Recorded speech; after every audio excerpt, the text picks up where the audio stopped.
PGS to consider approving and request the final approval by the energy regulator. Members, may you please then raise your hands if you have any questions of clarity or perhaps areas where you believe that there could be some improvements in the way in which the team could communicate their approach to the assessment of this application. By show of hands, members.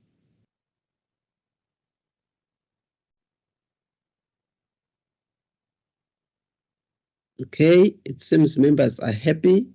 All right, Mr. Sibanda, followed by Mr. Mkize. Thank you, Chairperson, and thank you to the team. Chair, mine is just a question of clarity, just for my own understanding. What accounts for the differences in how we compute the benchmark price as opposed to how the applicant computes it? Is that purely an issue of the exchange rate? Because if you look at table compared to table 2, even for similar months, the thermal unit dollar price seems to be different for similar months. So I'm not sure whether that's purely an issue of the thermal exchange rate only, or are there any dollar price seems to be different for similar months, such a difference. So I'm not sure whether that's purely an issue of the 24% thermal exchange rate only, or are there any dollar price seems to be different for similar months, such a difference. I just wanted to check that, Chair.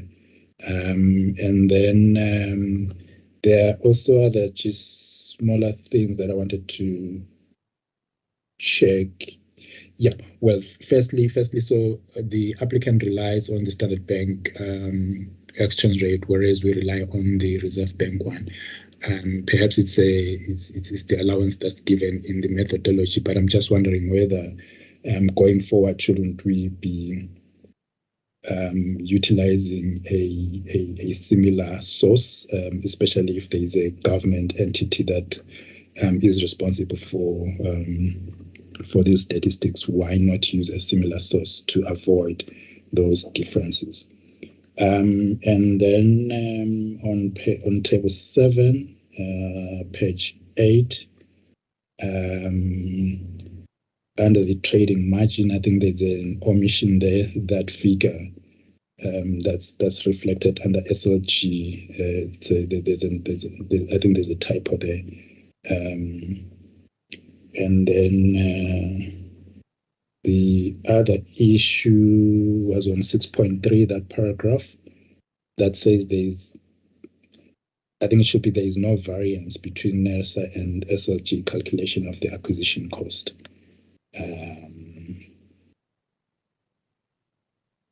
Those are the only issues, Chair, that I wanted to raise. Thank you. Thank you, Mr. Smanda. Mr. Mkhize.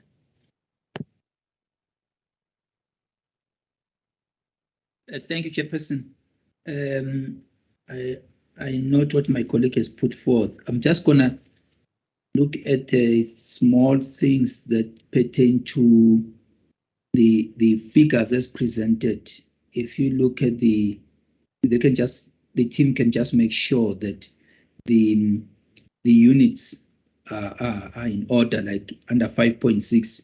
It just gives the rand value and doesn't show whether it's per gigajoule or per million British thermal units.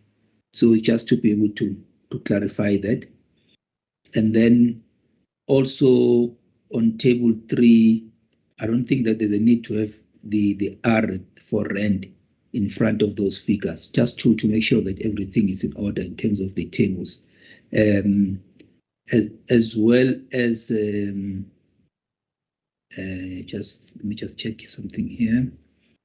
When it comes to the RFD, with regard to the decision, if you can start right at the beginning to include table numbers, because then you only start later on to talk to the table numbers. And I think when it comes to the trading cost with the RAB and cost structures, I think it's important to emphasize that these will still be subject to detailed prudency assessments if need be, so that we it's not like committing to the fact that we take these to be absolutely prudent. Just want to emphasize that. That is all from my side. Thank you. Thank you, Mr. Mkhize. Mr. Sibanda, I take it that it's a lingering hand, unless maybe you have something else to add. Thank you. All right, Ms. Makoda, as well as Ms. Sigenu. Ms. Makoda, please, can you please start? And then Ms. Sigenu can come in.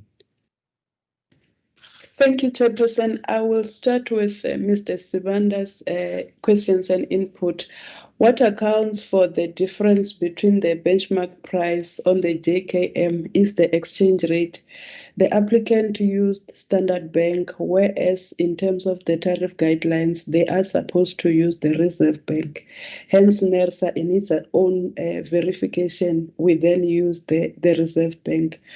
So it therefore means then that we will inform the applicant so that in future applications, they comply to the source which is prescribed by the tariff guidelines.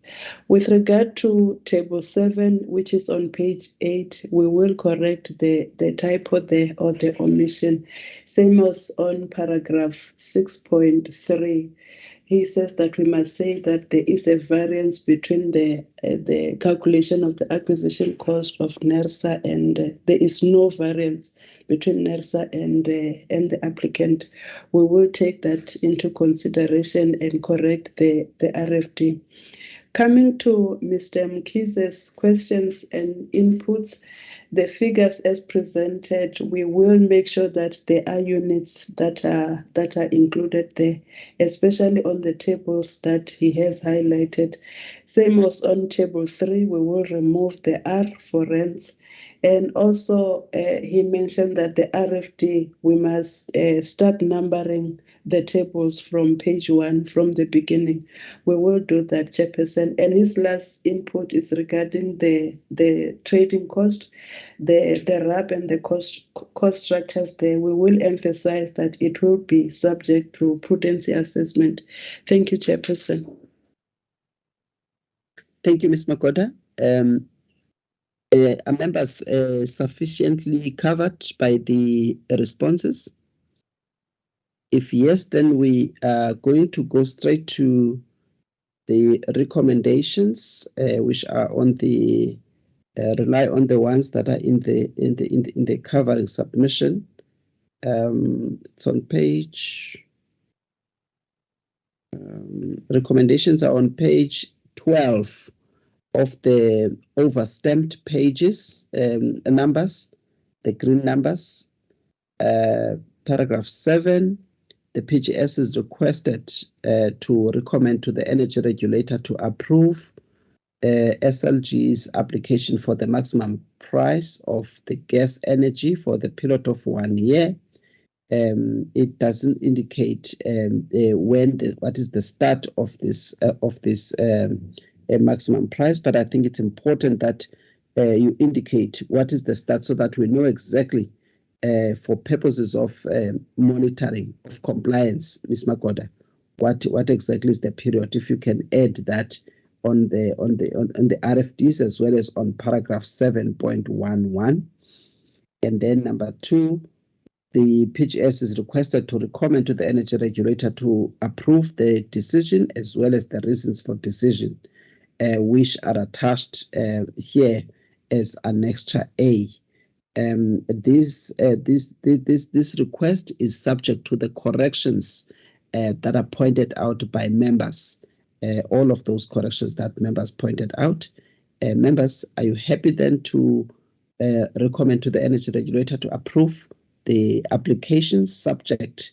This is for 1 year, subject to the corrections as recorded during the deliberations? By show of hands, members. Thank you, Mr. Mkhize, Mr. Sibanda, Mr. Gumede, and Advocate Sithole. I also support. Thank you, members. I'm moving on to item number 7. Item number 7 is similar to this one. It is the sister company of SLG. This time around, it is the final assessment by SLCNG application for the maximum price of gas. Again, it is for 1 year. Please make an emphasis of the period itself and make sure that on the recommendations you do add that specific period for compliance purposes. Please introduce the application. Thank you, Chairperson. We will make the correction in terms of the period of the application. Thank you. This is an application. This is an assessment by SLG is applying for a maximum price of 204. SLCNG. Sorry. Entity. Yes, ma'am.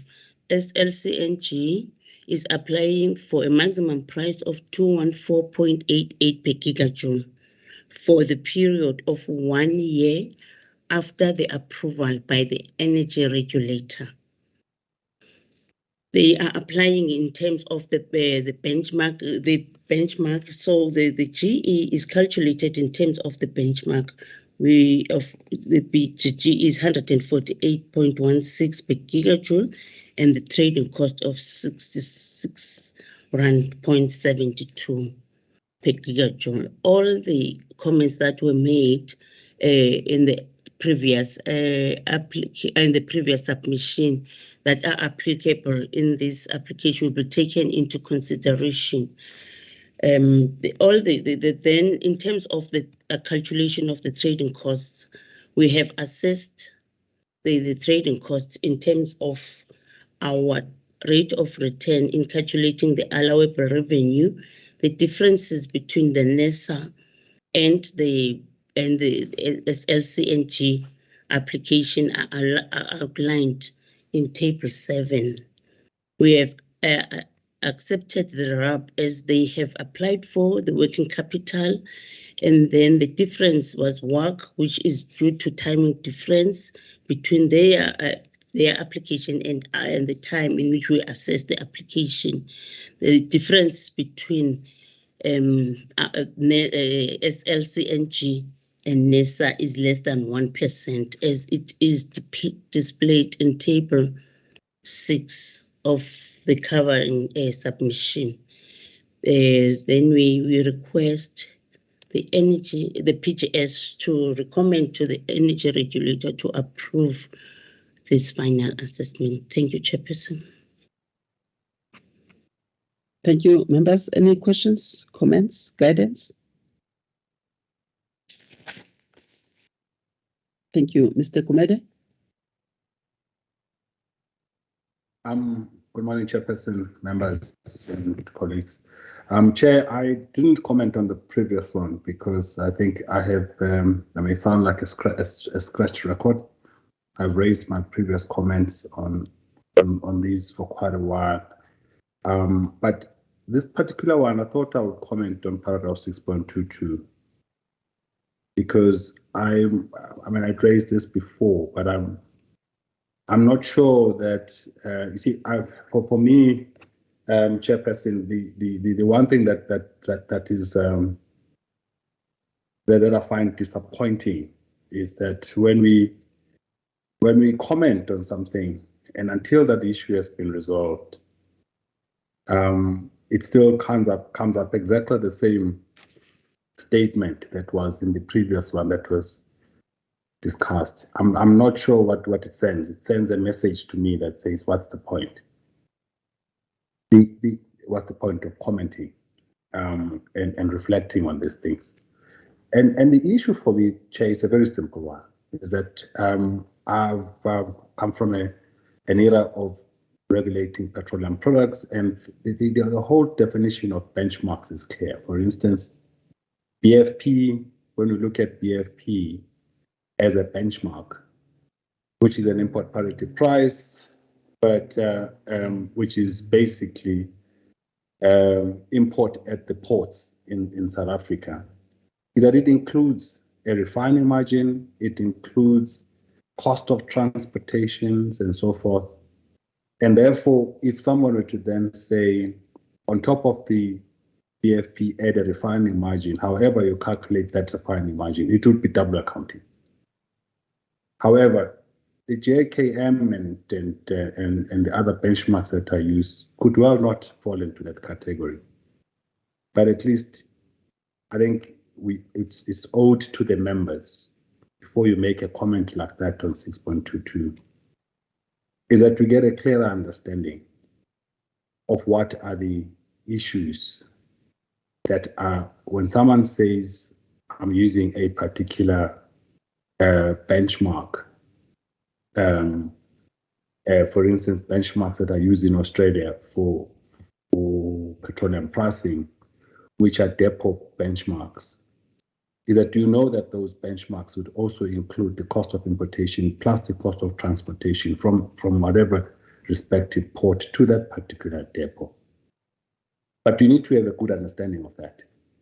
And that should be something that is shared with everyone so that it is clear what the benchmark refers to. Even if the colleagues may have a good understanding of it, but I think us as the members, we deserve to also have to be briefed on that. But to then end up with a plaza statement like in paragraph 6.22, I think in my mind, Chairperson, it leaves a very sour taste. So that's what I would just want to say, and to indicate that although I would still support the actual recommendations, but my previous comments remain. Thanks, Chair. Thank you, Mr. Gumede. I think I must also emphasize that when we approve these submissions, we approve them with the resolution that is adopted by all the members of the subcommittee. So staff members, management are obliged to implement, in fact, to execute the resolutions of the subcommittee. So if now on 6, because I also did not, I missed that paragraph in particular.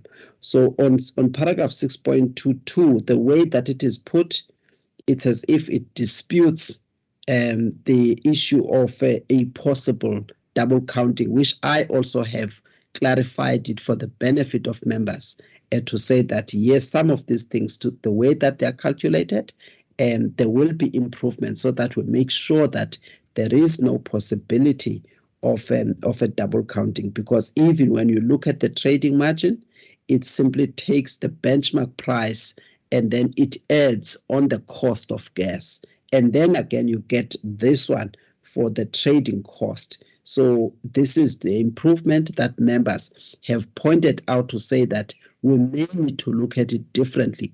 But I think the wording of 6.22 does not seem to recognize the resolutions and the clarification that was taken at the PGS. So I think perhaps there, Mr. Gumede, I think that wording there will need to be changed and be put in a positive manner, in a manner that captures that there will be what prudency, first of all, as Mr. Mkhize advised in the previous submission, plus the audits that are going to be conducted to double check this. And thirdly, the fact that the methodology is under review. So there are three things that will then that will make sure that when it comes to the trading margin, trading cost, there will be audits in terms of RRM. There will be also the prudence assessment post this decision, as well as the review of the methodology to make sure that there is no possibility of double counting. At least when you put it that way, it sounds much better when you say that. It kind of says that you will investigate any possibility of double counting and make sure that it is taken care of, rather than to put a view that NERSA says there is no double counting, because it is not accurate as expressed by members. Right, if it's acceptable, Mr. Kumete, in that manner, because it all deals with the issues of a trading margin, and we can approve subject to those three things, and be clear even by the secretary that is the audits in terms of the RRMs as well as the prudency, and number three, that the team looks into these things during the refinement of the methodology. So those are the three things. Mr. Mkhize? Yes, Chairperson, I'm not so sure maybe whether this should be left until at the end of the review of the methodology. But I believe that meanwhile there could be some a report that is provided to look at the benchmark as to what does it what elements does it is it made up of, in other words, because I think that would also help to address this issue of a possibility of double counting. It will also assist in terms of efficiencies, because if there is a benchmark and there are certain costs that are included there that might also be dealing with the trading costs, one can say we're opting for them so that we can drive efficiencies instead of looking at an individual player's cost structures. So I'm saying if meanwhile the team can look at that, just to assist in terms of clarifying what these benchmarks are actually composed of, what do they take into account? Thank you.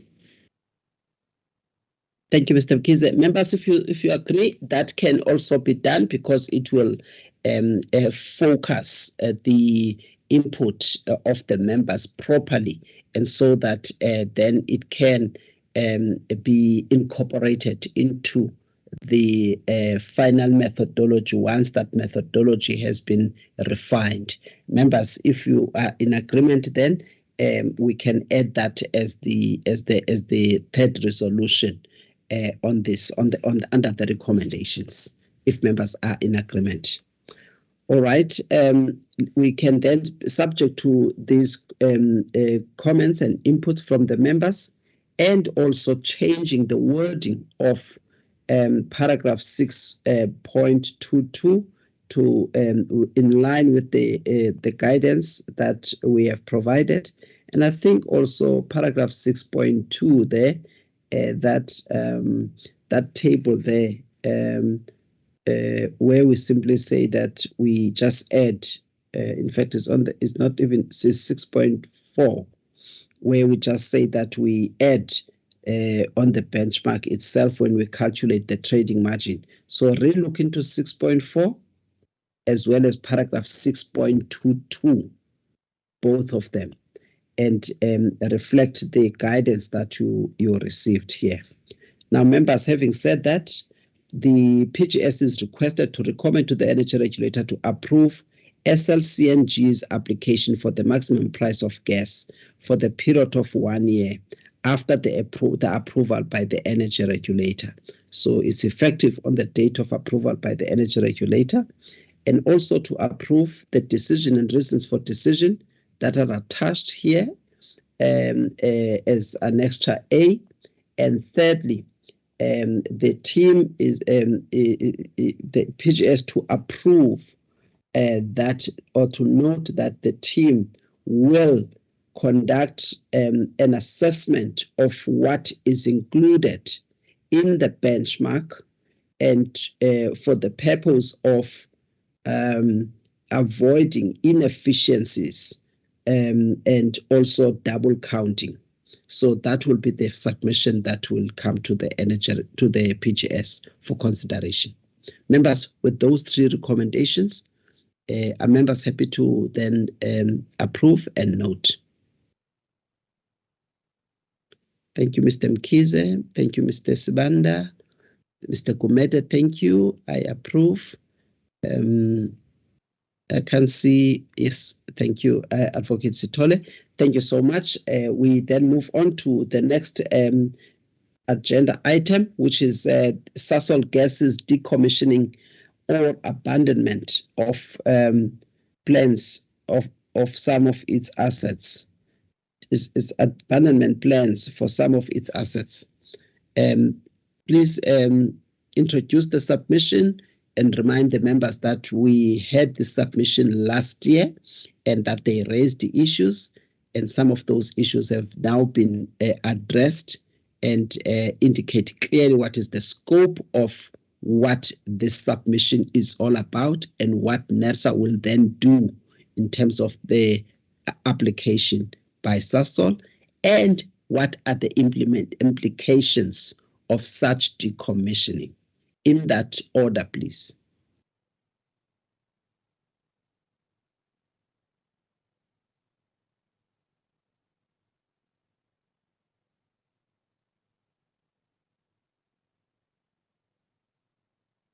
Morning, Chairperson, the members and colleagues.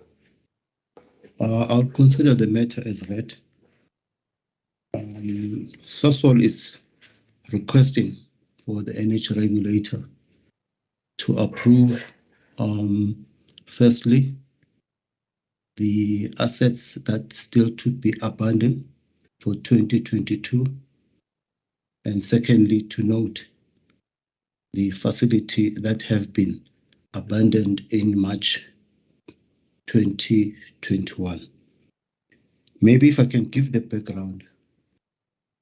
In the PGS of March 2021, when the subcommittee considers the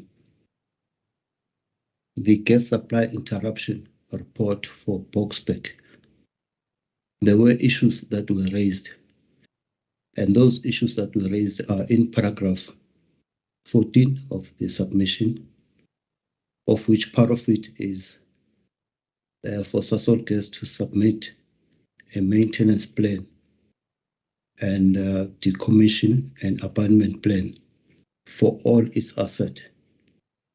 And the second one is for Sasol Gas to develop a plan of monitoring for the activities, decommissioning and abandonment. So those two, Sasol has addressed them. The only one that's still outstanding, of which Sasol will submit by end of June, it's number C. So I must also add that Sasol, they have submitted a procedure of decommissioning, and that procedure, part of its contents, it talks of Sasol to inform NERSA, MHI, and environmental authorities of its plans, and that procedure was received in March 2018. So in line with that procedure, Sasol Gas further submitted a plan for decommissioning and abandonment of the assets, and that plan was received in June 2021. As a compliance team, the plan was assessed whether the following requirements as outlined in paragraph 17 have been done or not. However, the plans were not adequate during the assessment. They were lacking information such as the dates of activities, the planned description of work, that is description of decommissioning and abandonment. So in that case, Sasol was then requested to submit a complete and corrected plans. So in August 2021, those plans were resubmitted by Sasol, but unfortunately, they were still not correct, especially when it comes to description of the two activities, the decommissioning and abandoning, as per the ESME, which forms part of the license conditions. That is well stipulated in paragraph 20. So we decided to do a benchmarking study in trying to understand the terminology with regards to the two activities. So we considered Kuwait Oil Company and Penspen in UK in as far as a rehabilitation description terminology is concerned. We also look at the Canada energy regulator and Malaysia, including the FEC, in as far as decommissioning and abandonment is concerned. So in our conclusion, on the Kuwait study, on the rehabilitation, it was similar as Penspen in UK. And on the decommissioning description, whereby Canada, Malaysia, and FEC was concerned, there was a difference between the three. Malaysia, they explain, or in their explanation, the two are almost similar. And when you look at the other studies on the or from the Department of Overseas Strategy and Development, it says they are not clear. There's no clear definition or difference between the two. However, we concluded our study following the description of the ESME standard, which is part of the license condition. Now, looking at that definition, it made clear that the two are different and the activities are not actual part of Regulation 11, which talks to rehabilitation. So we concluded that the two shouldn't be classified as an activity under Regulation 11. And during the benchmarking, we also look at the report that was produced by a private environmental consultant, which Sasol actually consulted. And in their conclusion, similar, it was that the two activities, they don't need any rehabilitation due to the environment, due to the characteristics of the product that the facilities handles. Then our conclusion was that, yes, the two shouldn't be part of Regulation 11. The two has got nothing to do with rehabilitation. So the energy regulator will have to maybe look at what Sasol requires or request the energy regulator to do for them to approve, and also to note the decommissioning or abandonment of its asset. Manget. Thank you. Manget, on that, the explanation that you have given, is it an explanation that talks to the financial implications? Because if in terms of the tariffs, there's an allowance for decommissioning that is given to Sasol, for instance, and then those funds are put aside. So are you now saying that when Sasol undertakes this so-called decommissioning, and in certain respects abandoning some assets, some pipelines, maybe portions of the pipelines, are you saying that they should not draw from the decommissioning or rehabilitation fund that we allow them to take from the tariffs? They must leave that money, that fund, intact. We must just note so that they don't draw from that fund. Is that the implications of what you are saying?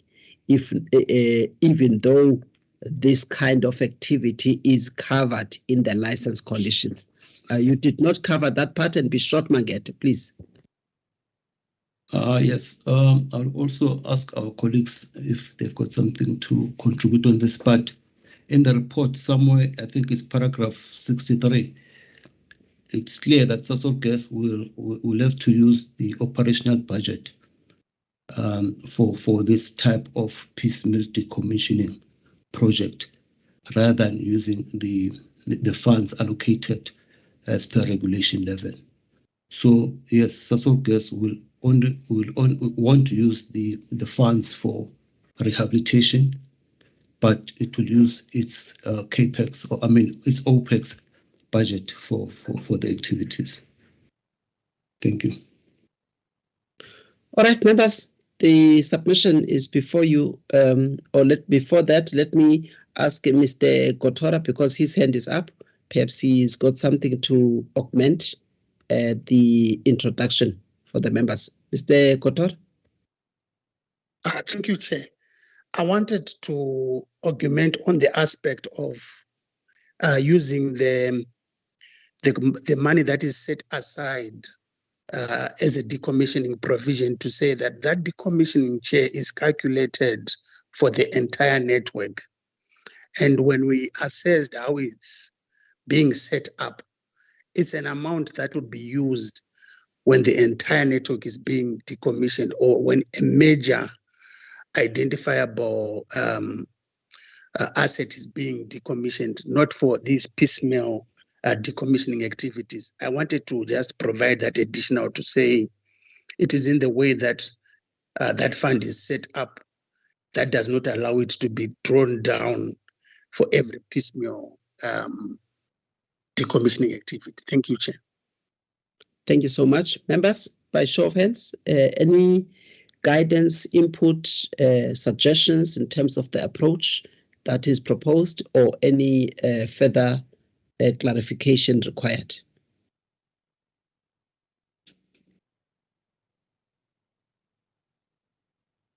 Mr. Kumede, followed by Mr. Mkize. Chairperson, thank you. Chair, I have a number of comments or questions of clarity. Starting with first, I'm going to try to link it to certain paragraphs.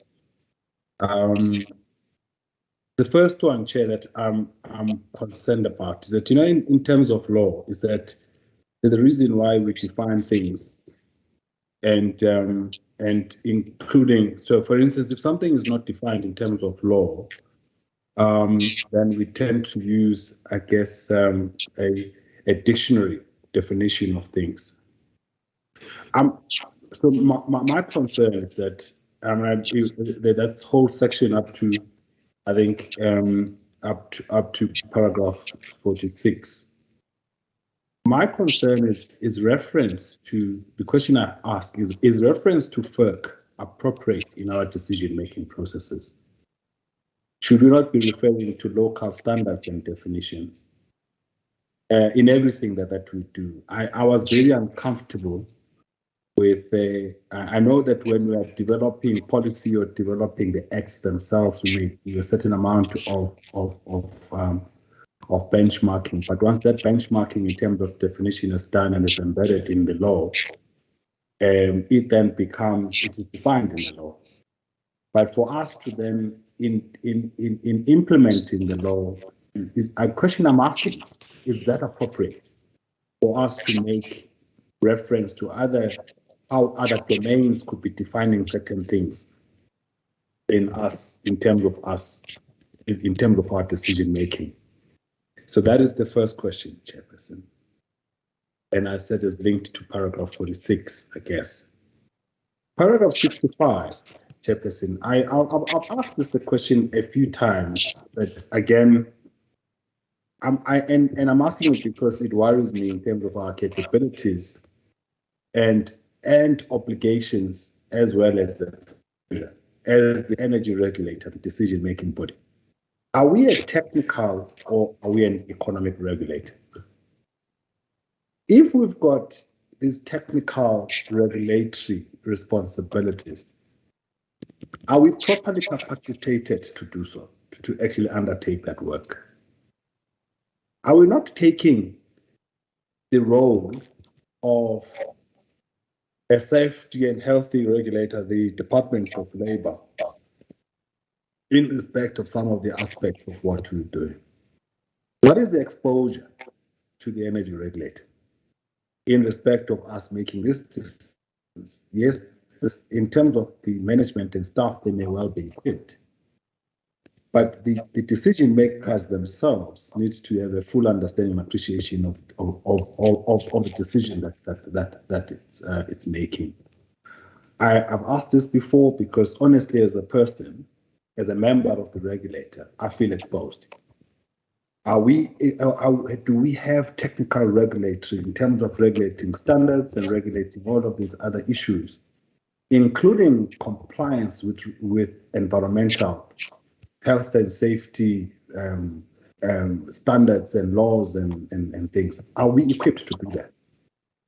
The last comment, Chair, is in respect of institutions that were consulted.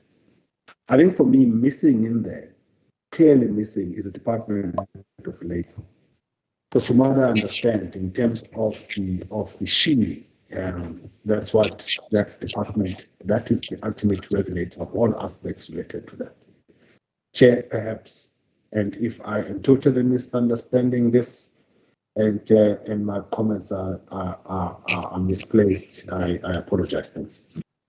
Yes, thank you, Mr. Kumete. Mr. Mkize?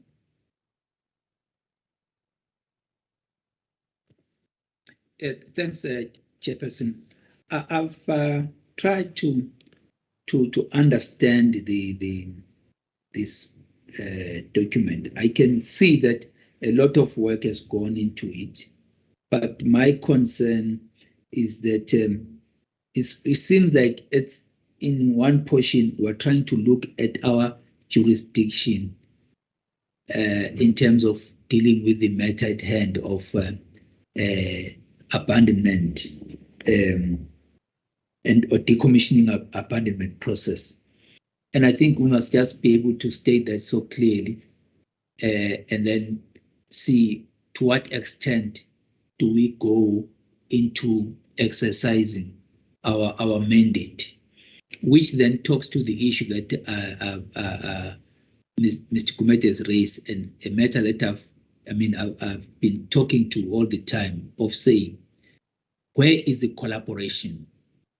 I don't foresee that one can deal with this matter and have minimal mention of the Department of Forestry, Fisheries, Forest and Environment, and the environment. I would anticipate that such a department will then feature strongly here, as well as other regulatory authorities, especially technical regulators, and parties to collaborate with in looking at the issue of abandonment.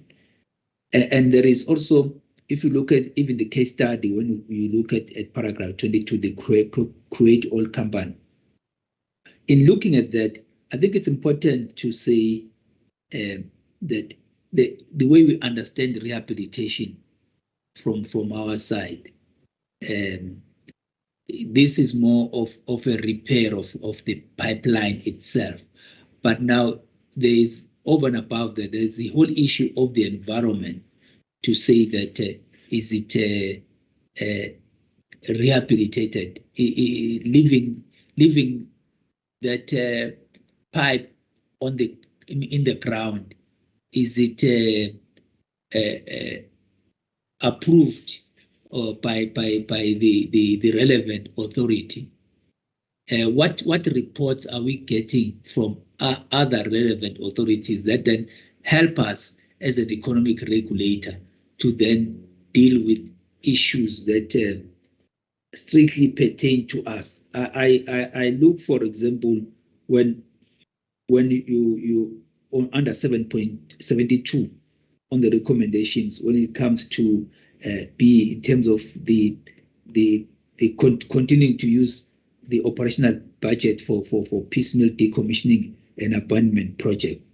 For me, a part of that should deal with the issue of the provision for the rehabilitation of land on which the license activity is actually taking place, which will then also feature it, because that could be part of the funds that are used for in the abandonment process, because removing that pipeline actually becomes part and parcel of the decommissioning process or the rehabilitation process.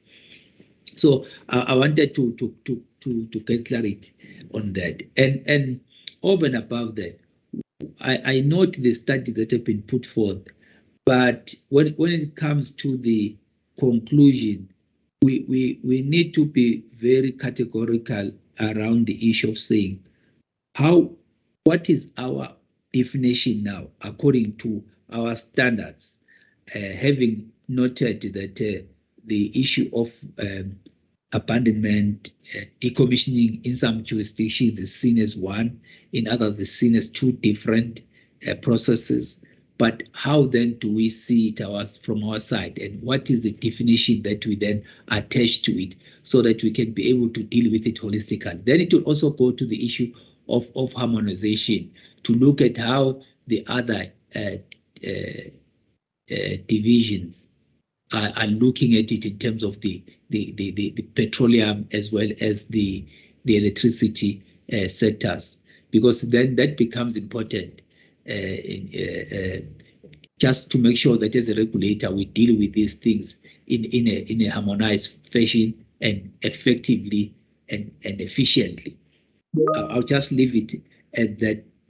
But the other thing is, it's very important to then look at this process being an ongoing process in terms of being duly informed on time, having this presented, so that this is not requested each and every year or period, but it's clear to the to the licensees, and that we make it clear that the process is also not just about SASOL, but about licensees overall. Thank you. Thank you, Mr. Mkhize. Mr. Sibanda. Thank you, Chairperson, and thank you to the team. Chair, when I look at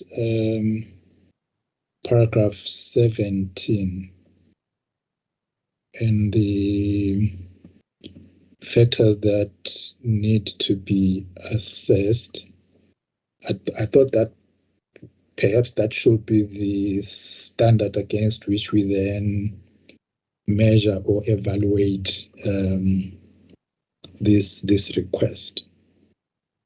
So, for instance, Roman figure 1 talks about engagements with everybody that's affected by the decommissioning or abandonment activity. So I thought that in the end, once we've done that assessment, we'll then come back and say whether that was done, tick that box if at all. Roman figure 2, 3, and if you look at 3, it talks to whether there would be any negative impact on the engineering, environment, finance, and socio-economic factors. So I thought we would make an assessment or an evaluation of all those issues, and then make a determination for as well, whether there will be a section of the pipeline that will be left underground and so forth and so on. So I thought perhaps it might be important to then make an assessment of all those factors and make a determination as to whether they were met or not. I do understand that some of the plans were not adequate and we had to go back to Sasol, but in the end, I think it should be clear whether whether that particular standard has been met. Now, coming to the use of OPEX to fund the decommissioning or abandonment activities, I just wanted to check if you, given what we are saying in paragraph, what is it? On paragraph 61, that actually Sasol has been using the OPEX budget. Are we able to confirm this from previous tariff applications, for instance? But also what I wanted to check is what are the implications from a tariff perspective, and is the use of OPEX for these activities in line with regulations? And what does it mean for consumers if these funds are to be provided for in the tariff, yet we also have a provision for decommissioning as well? Is that not a double jeopardy for consumers? But also critically, is that in line with regulations? And then lastly, I think it's also important to indicate whether we are in possession of the environmental consultants' reports as indicated in paragraph 70, because then that will link up with, I think that links up with paragraph 11.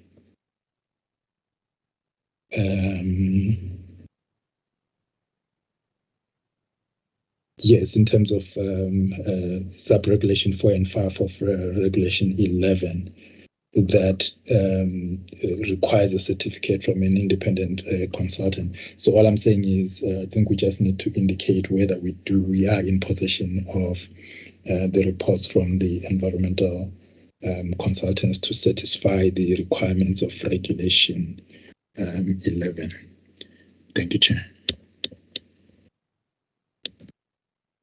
Yeah, thank you very much. I think we've got a number of questions, and I'm hoping that you will also be brief so that you go straight to the point in assisting members to understand exactly the issues that they're trying to, get clarification on.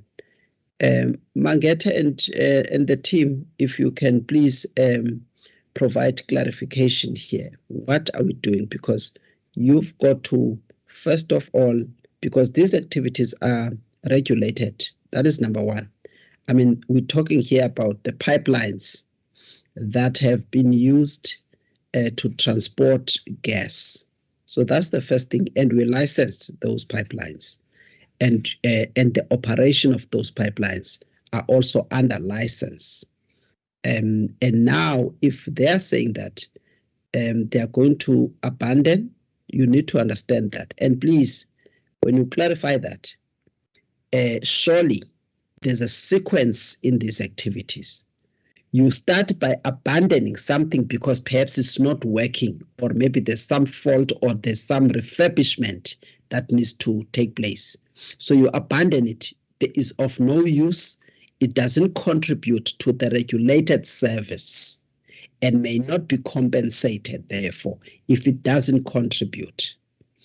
Now, maybe if then there are decisions through your analysis that show that indeed these sets of assets that are listed, they have not been used for a particular period of time, and they were therefore abandoned because they were not used for the service and cannot be classified as useful or usable.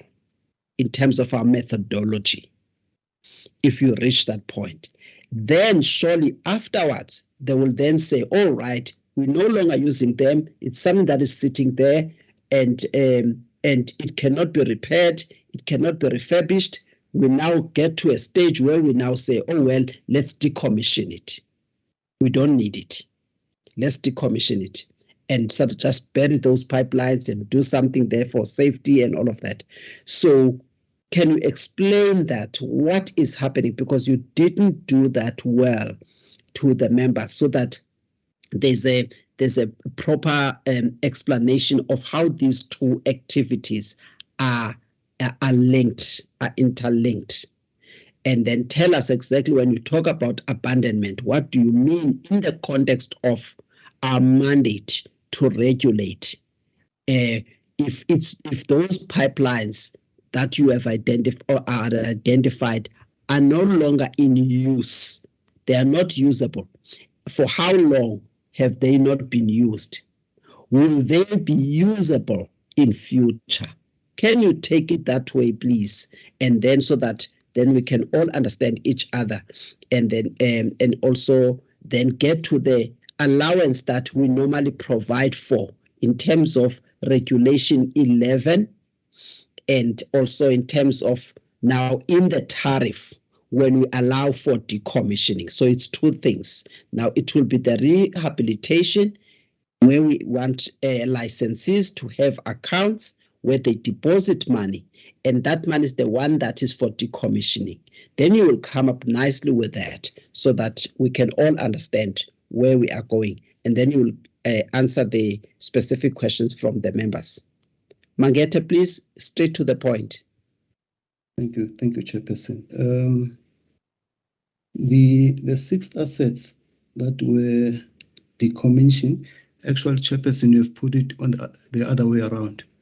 We start with decommissioning because in our definition in the regulation or as part of the license conditions, decommissioning, it's when an asset, or it's when there will be, for instance, a maintenance on the asset, e.g., when one has to do a maintenance on the valve, on the valve or on the meter, then that section of the pipeline will be decommissioning. Now, the definition of the regulation or the license condition is that when an asset or when a facility is temporarily isolated for maintenance or for any other reason, that is decommissioning. So if you were to do a maintenance on a valve, then a section of that pipeline will be temporarily disconnected. And when the valve has been repaired, then it will be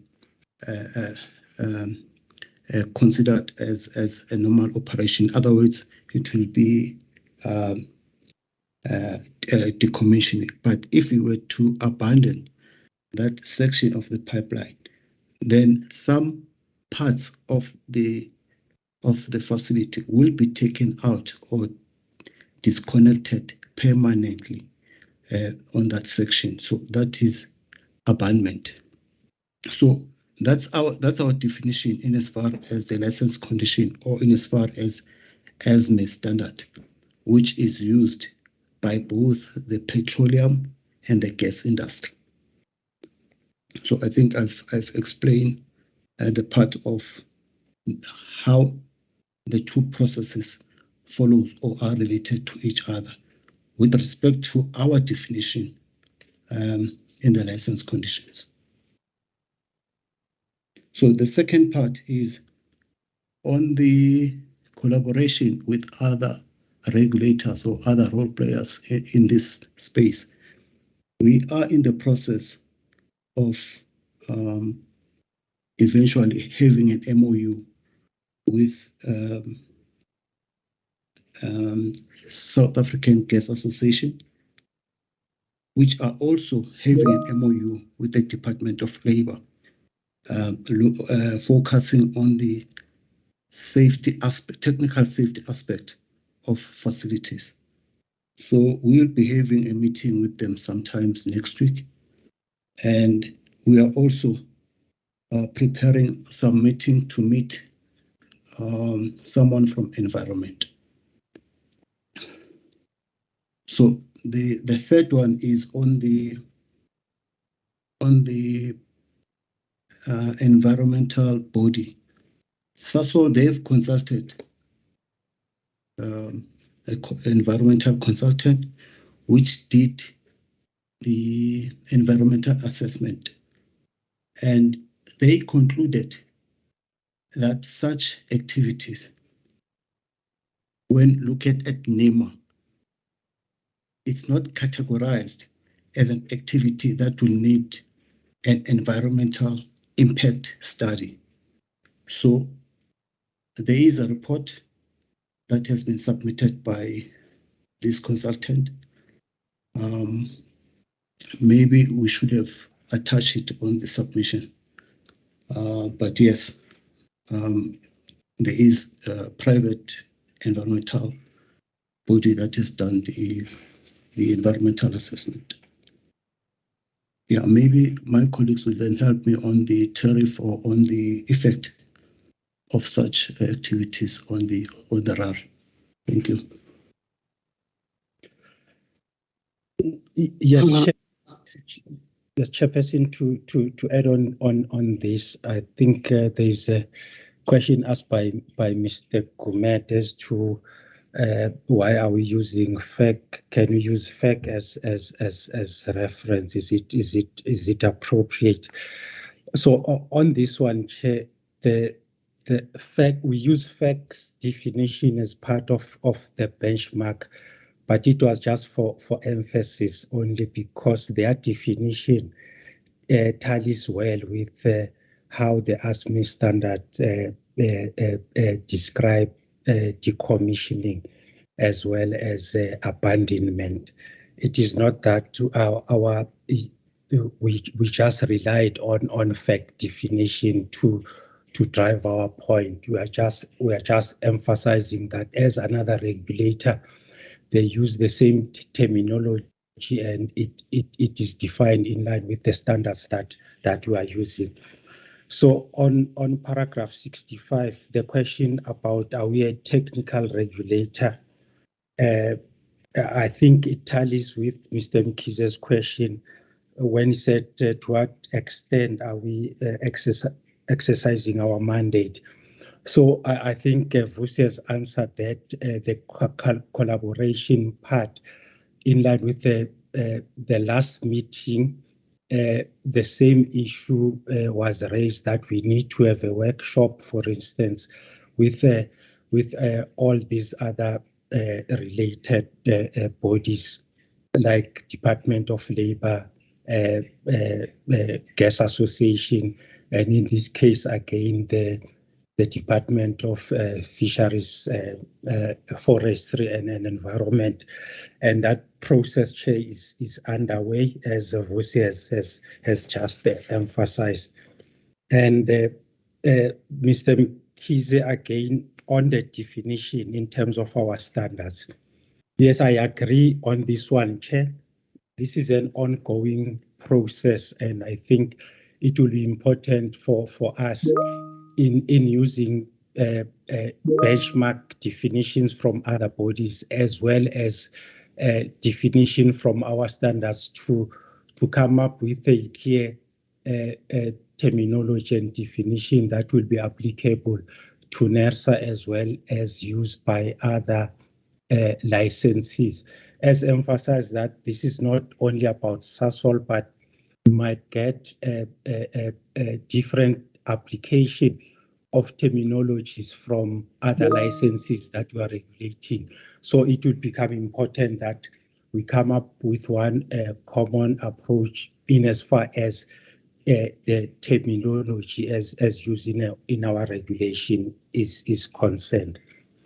And on the issue of the, I'm not sure if Vusi answered to that yes, we do have an independent environmental consultant report as required by Regulation 11 on this one, Chair, and we've used some of our assessment using this report.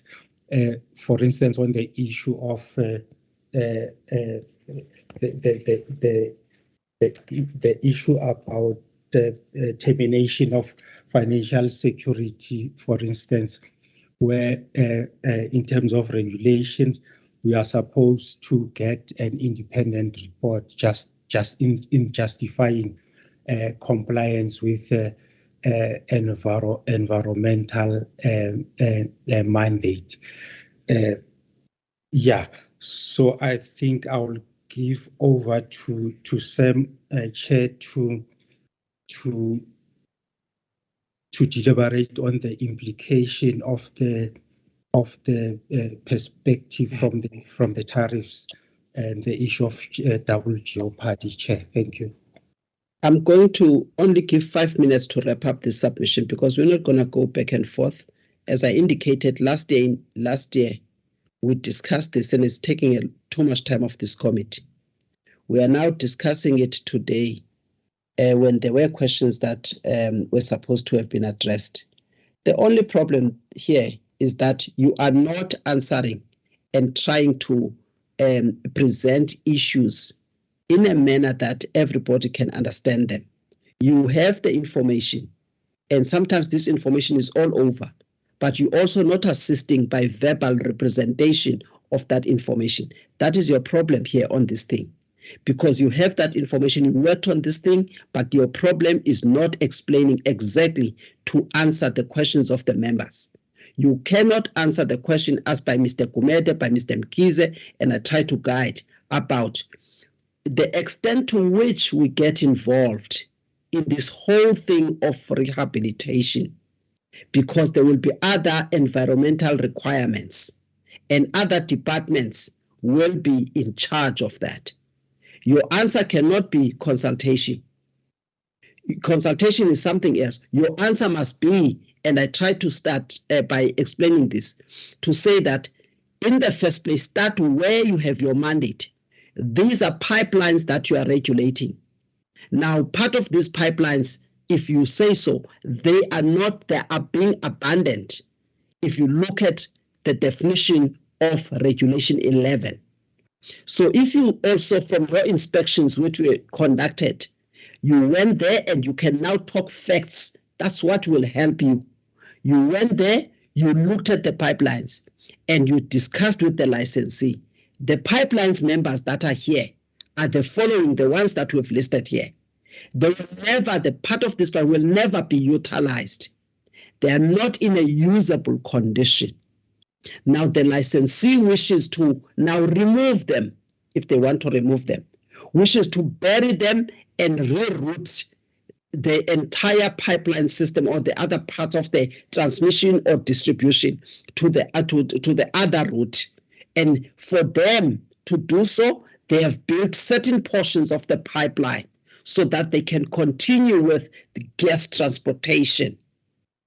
And then the portion of the pipeline that are going to be abandoned or decommissioned, it's about 1 kilometer pipeline, 2 kilometer pipeline. They have to cut that because they couldn't repair it any longer. They could not refurbish it. Why can't you speak that language without complicating things? Just tell us what was revealed by inspections. That's what will help us as well here. Then we are able to say, oh, well, that fits well within decommissioning, because in any event, we are allowing them an allowance for decommissioning. If now your explanation factually relates to that kind of definition, and you are not helping us there, if you can only help us in that manner, so that even when you now present options of funding this activity, because our role will only be on the funds that we set aside, without getting into the other technicalities, how this thing is going to be done, just for that activity, because it was a licensed activity. So now that these pipelines are there, they need to have some obligation and responsibility of not just abandoning them and do nothing about that. And you have that legal mandate. If you look at the definition of Regulation 11. And not only that, you were also to put it in operation, that Regulation 11. There was money that you take from people, from customers, so that part of that money can be used to deal with safety issues there.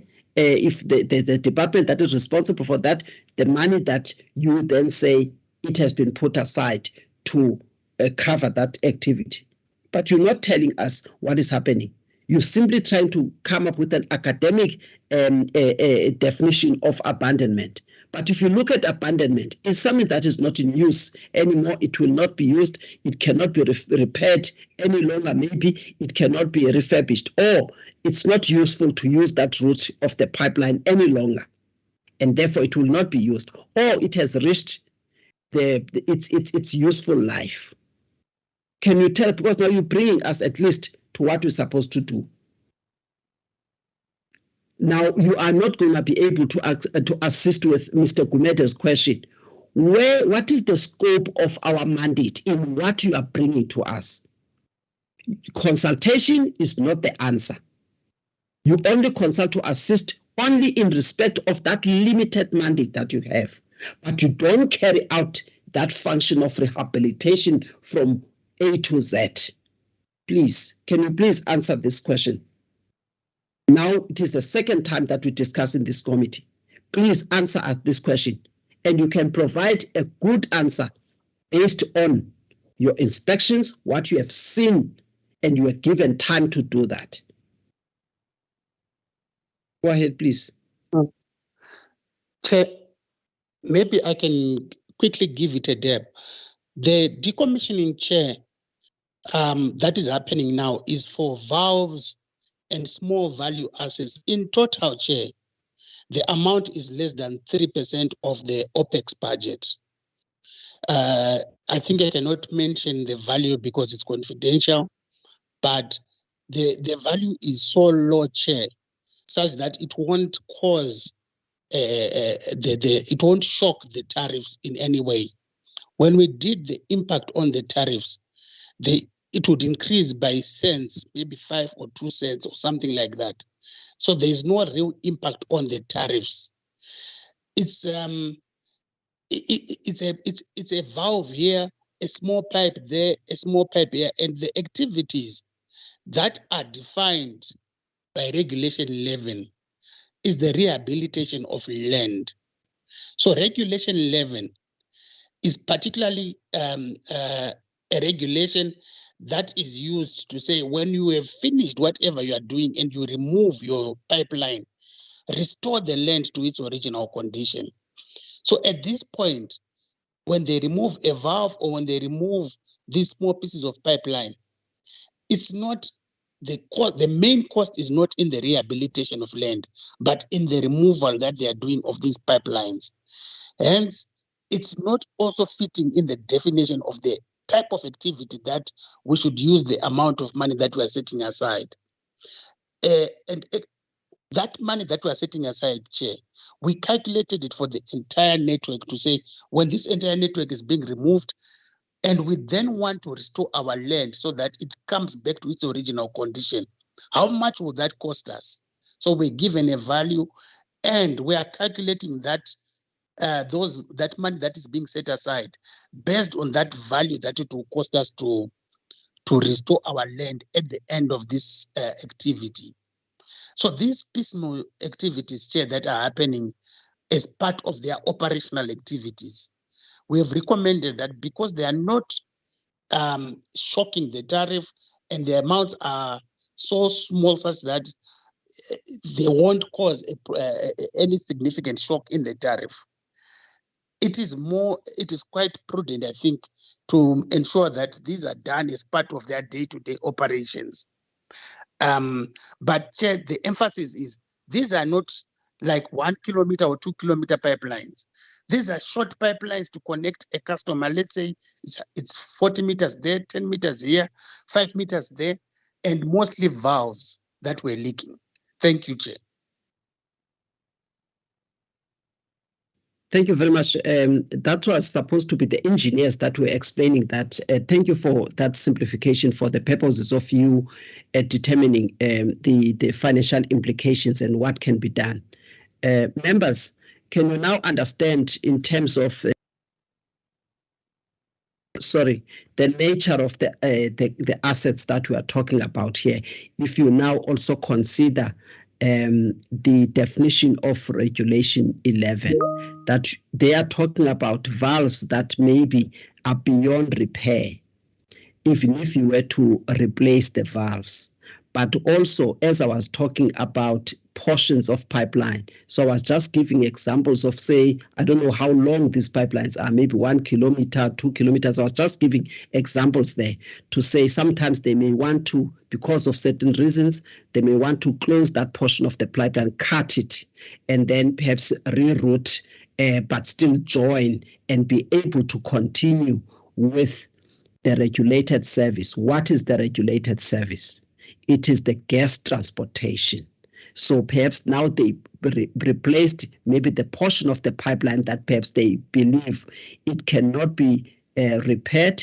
It's better to build a small one, just put a new pipeline and connect it to the existing pipeline system, but not taking the same route.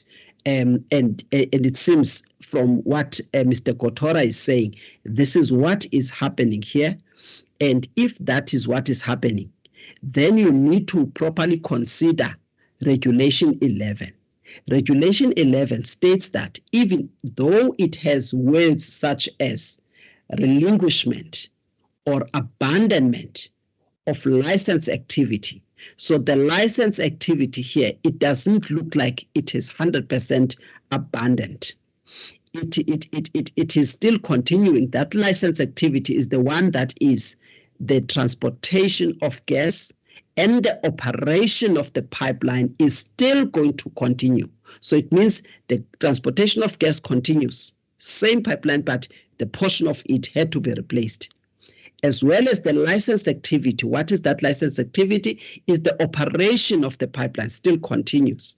But now for these valves and those portion of the pipelines, since they're gonna then be decommissioned and all of that, then the proposal from the team is that for such activity, it must rather be financed through OPEX, not through the decommissioning fund. And that's because of the continuation of the license activity overall. And it is just a small amount here. I would like to hear members now so that we get to the closure of this matter.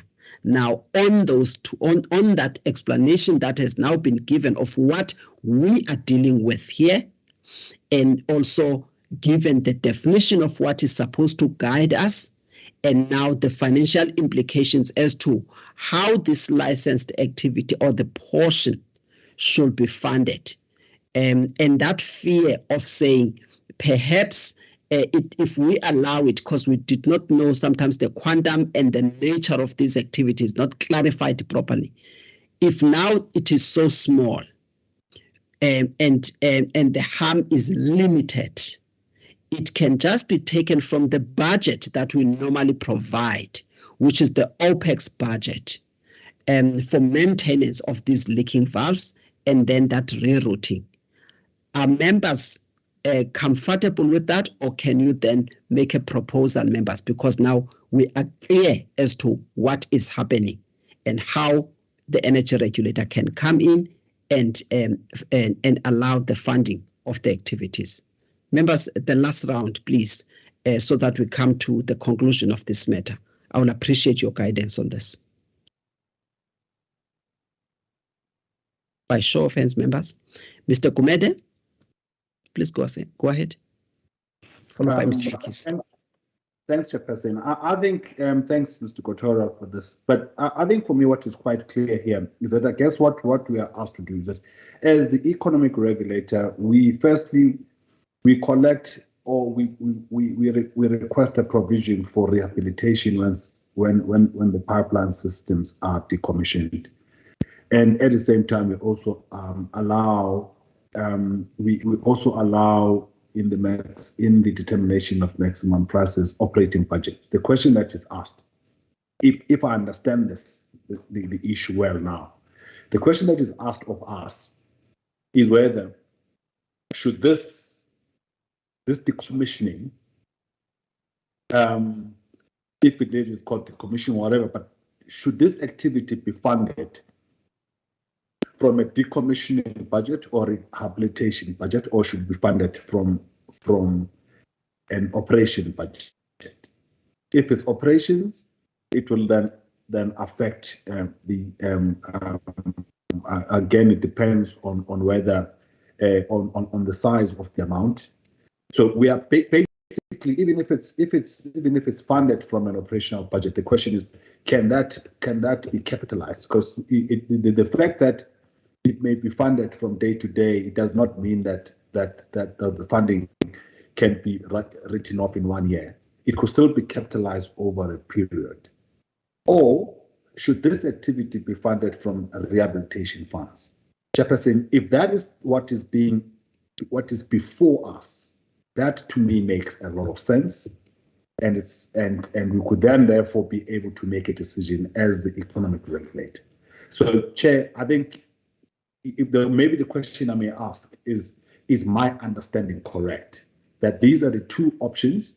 That it is either something that is funded via the tariff itself, which the cost can either be written off in 1 year, and in which case they become operational costs, or the same cost can be capitalized over a period, but it's still via a tariff, or do you consider this activity that is being requested to be an activity that is part of abandonment and therefore should be funded from the abandonment cost? If that is what is being asked, Chair, if that can be clarified, because if that's what's being asked from us, that makes sense to me, Chair. Thanks. Thank you, Mr. Kumete. The team must consider that so that you provide a one-line, straightforward answer to that question, please. Mr. Mkhize, followed by Mr. Sibanda. Yes.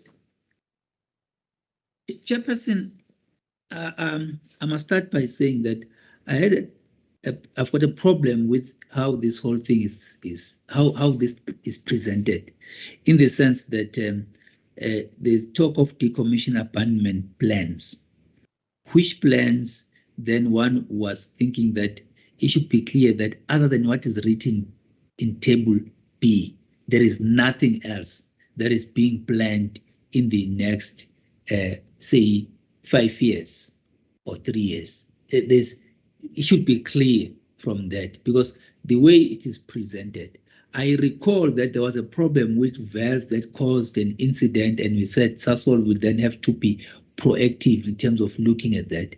Which one, the first approach to that would be to say, first of all, what needs to be done? And in terms of what requires to be done, if there's going to be an abandonment, or is it classified as repairs and maintenance, then must come out of that particular budget, or is like building a new line, which then means it can be capitalized to the extent that it then forms part of the RAB. You know, I just wanted, for me, the important thing is to be able to classify the nature of the cost based on the nature of the problem that one is dealing with.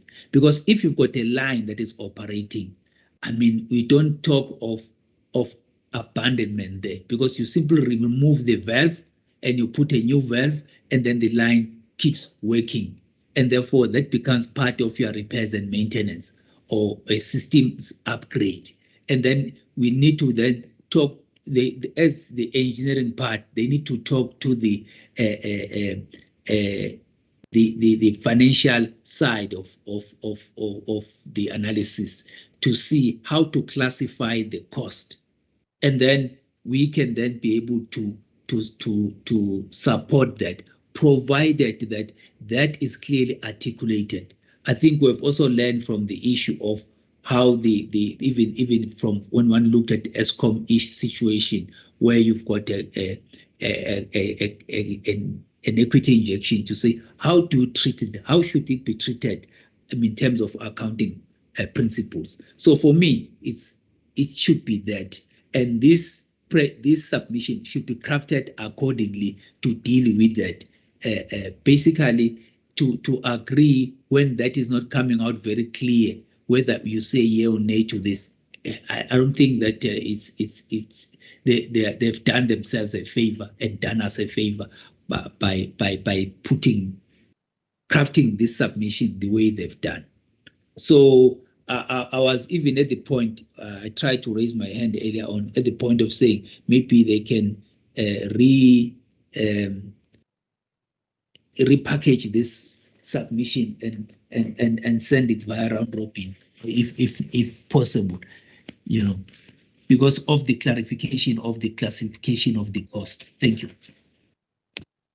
Thank you, Mr. Mkhize. Mr. Sman. Thank you, Chair.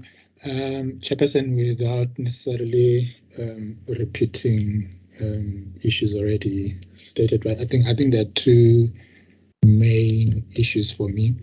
The one, I think, as Mr. Mkhize has indicated, is identifying the nature of the issue being attended to.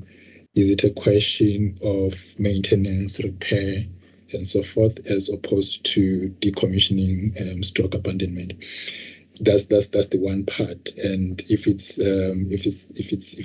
maintenance, repair, fixing, then it's clear that can be done through the operational part of the budget. But the second part is, it seems as what the team is saying is that this might constitute decommissioning stroke abandonment. However, because of the amount involved, the recommendation is that this be funded through OPEX as opposed to the provision for decommissioning. Now, if that is the case, I don't necessarily have a problem with that, but I think perhaps going forward we just need to then have a threshold so that we're quite clear to say activities of up to this much or this nature could then be funded through OPEX, and activities above a particular threshold, then you could use the provision that's provided for decommissioning. So I thought perhaps for me that would be important, so that we don't have to deal with this, without having a particular framework or guide to say why is this being funded through OPEX? What is the threshold? And what are the issues involved? And so those things need to be clarified going forward. But for purposes of this submission, I would not have a problem, Chair, for us making a decision around funding this through OPEX. Thank you. All right, thank you, members. Perhaps only for 1 minute, 1.5 minutes, if we can just get that clarification on the essence of this. If we can get that clarification, and then we can take a decision on whether or not we take a decision or that the matter be finalized via round robin, or we are comfortable given the explanation that is firm from the team, because the information is all there, but it's not packaged properly, perhaps for the benefit of members, at least, because they're not working on these things on a day-to-day basis. But also, the verbal explanations they were not good enough to then rescue the submission by the team that worked on this thing, so that at least we don't speak for them, but they have done the inspections. They were supposed to have told us what is happening factually, so that at least we tie it nicely with what they are trying to explain in the submission. Can somebody then, as I indicated, respond to that first question by Mr. Gumede, because I think it's linked to Mr. Mkhize, it's linked to Mr. Gumede, it's also linked to what I have also put on the chart and explained. What are we doing and the nature of the assets here? Can we be told in 2 lines on that so that we can be able to take a decision? Can you help us take a decision? Are you able to salvage your own submission so that the committee does not delay or gets delayed by your submission? Can we get leadership from the person who is in charge of this work? Please.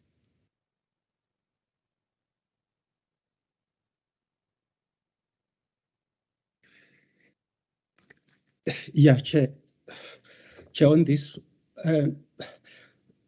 so your question here is that we should provide responses to what Mr. Mkhize and Mr. Gumede asked regarding our mandate on this issue.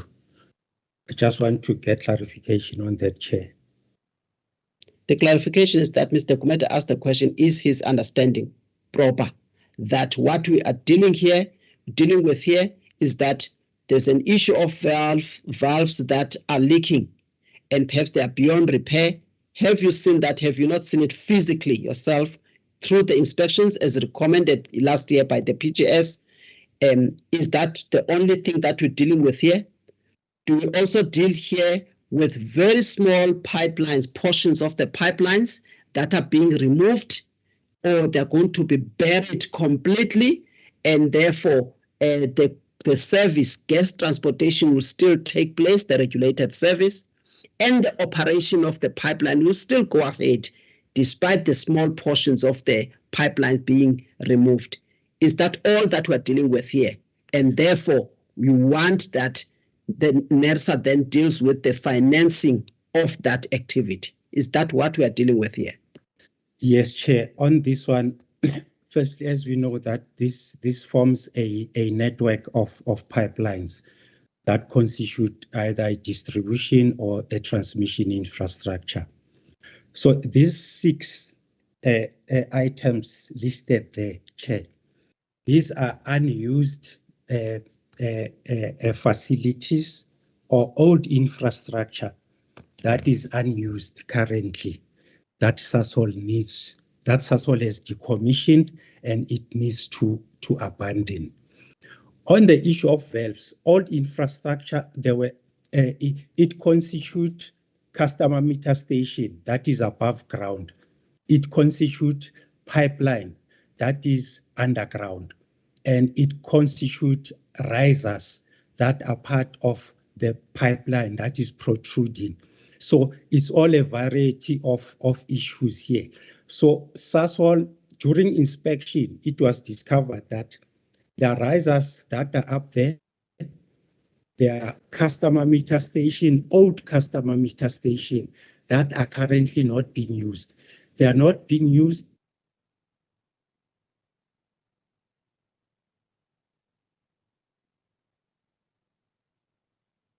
We lost you, Mr. Milato. We lost you for a few seconds there. Those customer meter stations that are not used, and what is the location of these pipelines? Are pipelines that are just connecting customers? Mr. Milato, we lost you. Chairperson, yes, Chair. Able to come in, Mr. Milato? Please go ahead.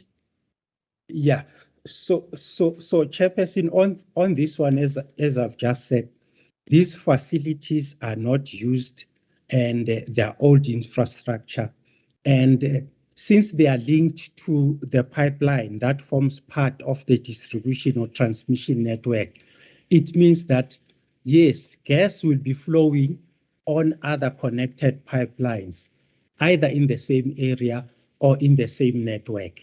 So their removal, Chair, won't have any impact on the gas infrastructure in the area per se.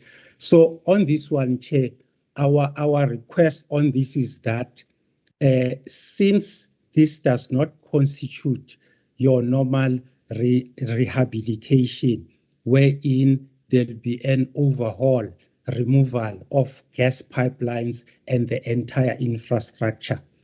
There'll be infrastructure that will be remaining and operational. So in that case, Chair, then the request will be, as Sam has emphasized, that we use the operational budget to fund the abandonment of this infrastructure. Thank you, Chair. I don't know if Vusi has got something to say on this. Thanks. Only 1 minute, Manget. No, just to confirm that, yes, these are small sections of pipelines. If you look at the one, table A, it's less than 60 meters, all of them combined. So it's not such a long pipeline. As it has been explained, it's just valves, service lines, and distribution lines. So there are small sections of pipeline. Thank you. Mr. Kumete, please, with your input, sir. Thank you. Chairperson, thank you. Can I request? I think the submission as it is, Chair, we will not be able to say we've made a decision on the basis of the submission. Can I request that either that's the submission? I think the explanation now is clear in terms of what is being requested, but it doesn't come across in the submission. Can I therefore request that the submission be taken back, Chairperson, reworked properly to indicate exactly what is being sought? And my request would be to remove all of those references to FERC and all of the other analysis, to go directly to what is being asked, and maybe to even have this definition, as Mr. Sibanda was asking, to clearly define for us,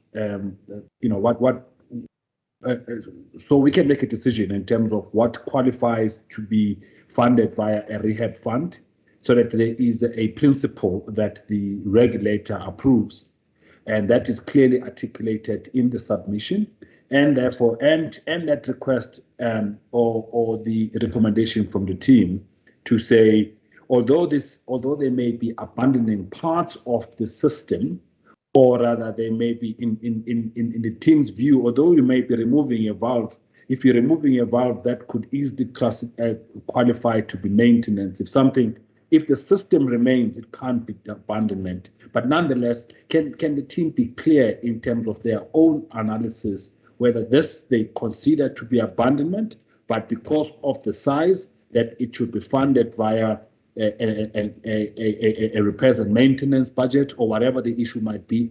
But basically, the current submission, Chairperson, would be very difficult for us to make a decision on this submission. If somebody else were to pick up this submission years later and look at the decision we made, and referencing it with this submission, they would not find a direct correlation. So my request, Chair, is that it be taken back, repackaged properly, remove the sections that are actually not supporting the decision that is sought from us. And I think that may assist, Chairperson. Thank you. Thank you, Mr. Kumete. On the way forward, maybe Mr. Kumete, just to take that proposal further, given the fact that we have an applicant here, and this application was made in 2021, it was considered by the PGS then, it's considered again this year at the end of the financial year. Now it's in another financial year, and I'm worried that there's a tariff that is a multi-year, which is what I've indicated in the chart. Would members be amenable then to then note the submission, because it was considered there, is not to approve, but note that it came, and also the fact that the submission needs to be repackaged in order to focus on the issues that will assist the PGS to make a decision, and also to also indicate the options of funding and why these options, and justify the options of funding, including the threshold that must inform such options of funding.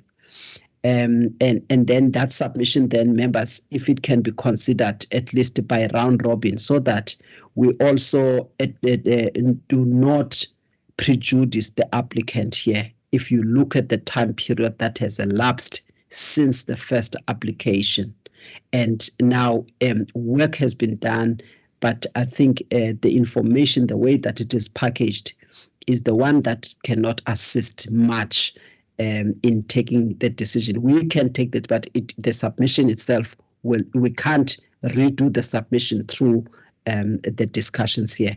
Can members be amenable then that this matter be taken on a round robin by show of hands, members, so that we can't now wait for the meeting of May? Thank you, Mr. Gumede. Thank you, Mr. Sibanda. Thank you, Mr. Mkhize. Thank you also, Advocate Sithole. I also support the time of the committee 3 times, and also we can't go through this work again. So the submission will be repackaged, and all of the input that has been made here will then go into the round robin, and then we note that the submission did come, but it's not packaged in a manner that will assist us to take an informed decision. Thank you, members. All right. Chair, I'm just appealing that. Thank you, Mr. Mkhize.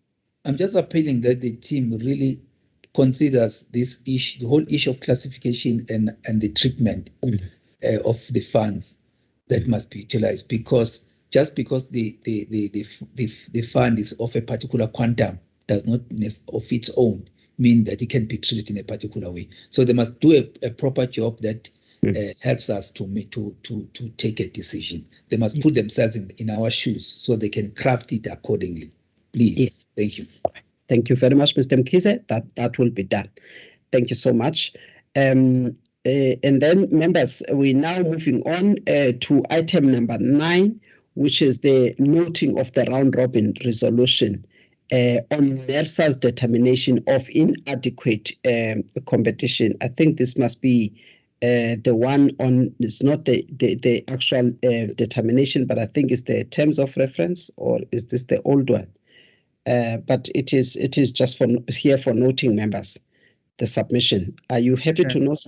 Chair, perhaps I can help with the title of the round robin. Yes. It's actually the frequently asked questions. Apologies for the wrong title there. It was a typo, and it was actually approved by the PGS and recommended to ER for noting. Thank you, Chair. Yes. Thank you so much. That's what, yes, I thought as much. So it is just the frequently asked questions, members, that you approved via round robin. It is here for noting, members. Are you happy to note, members, by show of hands? Thank you, Mr. Gumede. Thank you, Advocate Sithole. Thank you, Mr. Sibanda. Mr. Mkhize, are you happy to also note the round robin? Thank you, Mr. Mkhize. The round robin is noted. Moving on to then item number 10. Item number 10 is the noting of the round robin again. This time around, it is Sasol Gas's monthly gas volume balance report for the month of February. It was also approved via round robin. Members, by show of hands, are you happy to note this monthly volume balance for February? Thank you, Mr. Mkhize, Mr. Gumede, Advocate Sithole, Mr. Sibanda, and I also note. Thank you very much, members. Members, we have come to the end of the open meeting for the PGS. I would like to thank all the stakeholders that were following our proceedings today on these deliberations and robust discussions at the PGS in order to make sure that our decisions are thoroughly considered and to make quality decisions. We thank you all for following us, and would like you to then switch off from the platform. And if IT can you